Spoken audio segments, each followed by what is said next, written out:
શિયાળાની કડકડતી ઠંડી શરૂ થતાં જ દક્ષિણ ગુજરાતમાં ઉંબાડિયાની સિઝન શરૂ થાય છે, જેમાં સુરતના લોકો ખાસ 3 દાણાવાળી પાપડી સાથે શક્કરિયા, રતાળુ, મકાઈ જેવા શાકભાજીને ખાસ પ્રકારની વનસ્પતિની વચ્ચે માટીના ઘડામાં ઉંબાડિયું તૈયાર કરે છે.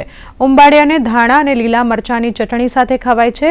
માટીના ઘડાના ફરતે સૂકા છાણથી આગ પ્રજ્વલિત કરવામાં આવે છે. ઉંબાડિયું એ વરાળથી તૈયાર થાય છે, જેને ધાણા અને લીલા મરચાંની ચટણી સાથે લોકો મજાથી ખાય છે. સુરતનું પ્રખ્યાત ઉંબાડિયું ખાવા લોકો દેશ વિદેશથી આવે છે.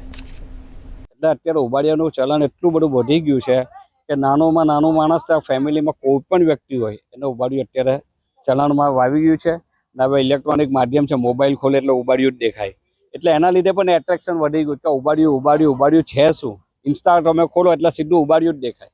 એમાં ખાસ કરીને અમારો ઉષાબેનનું ઉંબાડિયું ખૂબ પ્રચલિત છે, ગ્રાહકોનો પ્રેમ છે, ચાહકો સાથે ગ્રાહકો પણ અમને મળ્યા છે. ઉંબાડિયું શિયાળામાં બને છે 4 મહિના અને એ શરીરના માટે સારું છે, હેલ્ધી છે, કોઈ નુકસાનકારક નથી. એ માટલામાં પકાવીએ છીએ. બહુ જ ટેસ્ટી ઉંબાડિયું છે.